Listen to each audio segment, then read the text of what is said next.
Assalamualaikum warahmatullahi wabarakatuh. This is SMK 1 Karangdadap with its location on Jalan Raya Kedong Kebo, Kecamatan Karangdadap, Kabupaten Pekalongan.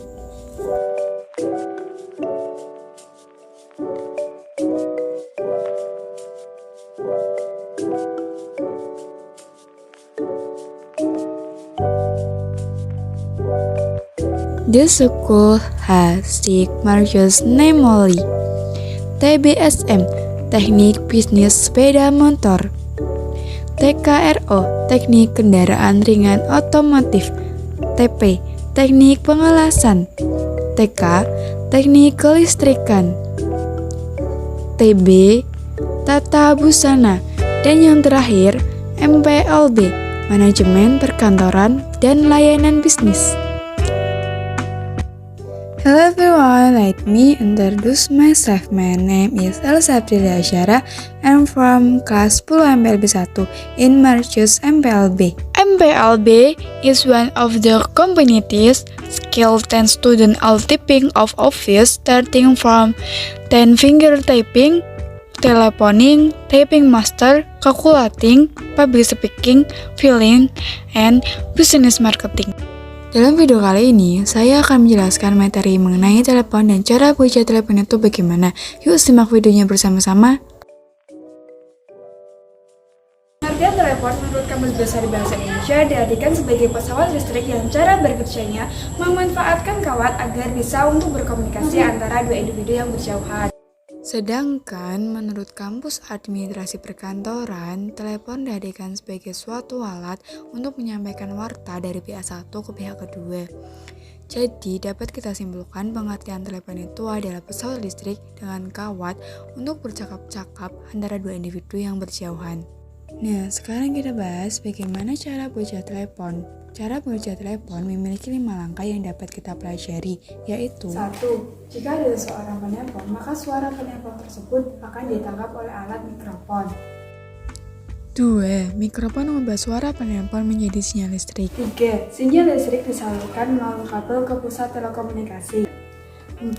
Kemudian sinyal listrik sampai ke penerima. 5. Setelah sampai ke penerima, sinyal listrik tadi ditangkap oleh alat speaker. Oleh speaker, suara penelpon diubah menjadi gelombang suara. Dalam bertelepon, pasti akan terjadi komunikasi. Kalian tahu nggak sih, kok bisa ya terjadinya komunikasi itu? Agar komunikasi terjadi, ada 3 komponen berikut. 1. Komunikator, orang yang mengirim pesan kepada komunikat. 2. Komunikat, orang yang menerima pesan dari komunikator. Dan yang ketiga adalah pesan. Jika salah satu di antara komponen tersebut tidak ada, maka tidak akan terjadinya komunikasi. Agar komunikasi berjalan dengan baik, pesan yang disampaikan oleh komunikator harus dipahami oleh komunikan. Bila tidak, akan memicu kesalahpahaman antara komunikator dan komunikat. Ngomong tentang telepon, saat bertelepon ada etika yang harus kita perhatikan ya teman-teman. Saat bertelepon antara lain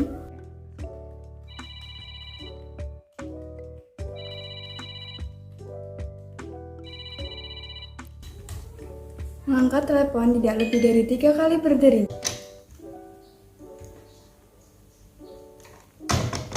Mendengarkan dengan baik lawan bicara. Selamat siang, ada yang bisa saya bantu? Berkata sopan dan hangat. Tidak menggunakan kata-kata yang menyinggung lawan bicara. Contohnya, saya sedang sibuk, jangan ganggu saya. Adapun hal-hal yang tidak boleh dilakukan saat bertelepon. 1. Bicara terlalu keras. Bicara sambil makan. 3. Bicara dengan orang lain saat bertelepon.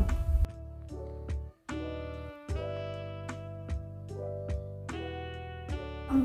Bicara dengan nada memerintah.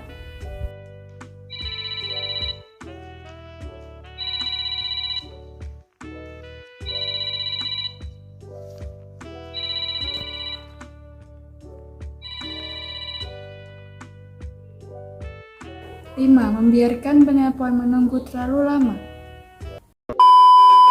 Adapun cara melakukan panggilan yang dapat kita lakukan saat akan melakukan telepon antara lain.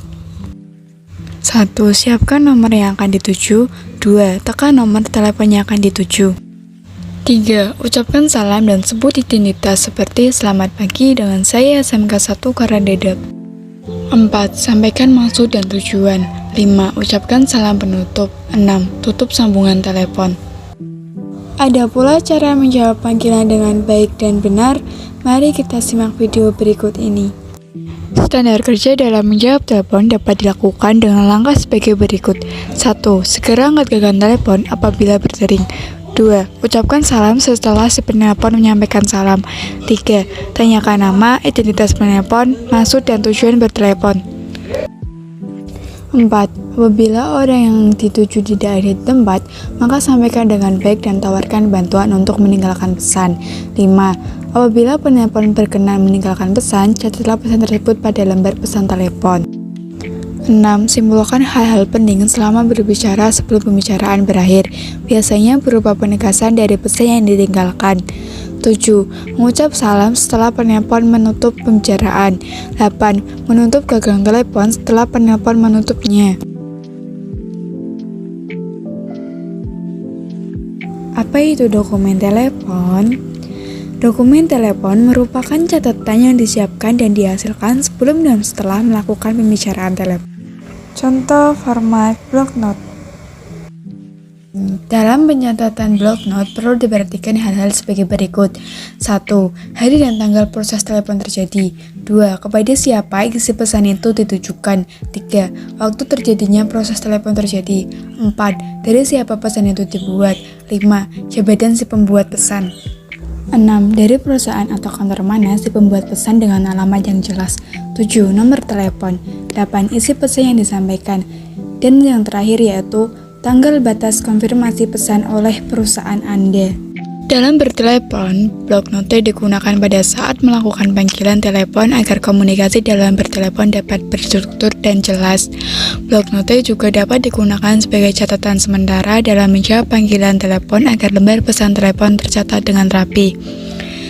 Lembar pesan telepon LPT digunakan apabila orang yang ditelepon tidak ada di tempat karena melaksanakan tugas, sehingga LPT akan menjadi dokumen pengingat untuk meneruskan pesan kepada pihak yang berhak. Untuk dapat mengisi lembar LPT, kalian harus menyesuaikan dengan informasi yang kalian dapat di block note.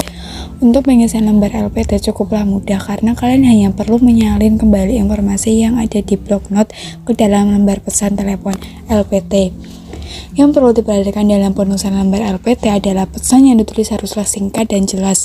Hanya bagian-bagian penting saja yang perlu kamu tulis. Berikut ini format dari bentuk LPT resmi yang telah disesuaikan dengan block note berikut. Dari catatan di atas akan disalin menjadi contoh berikut ini. Sekian penjelasan dari saya, semoga bermanfaat bagi Anda. Saya mengucapkan thank you for your attention. Wassalamualaikum warahmatullahi wabarakatuh.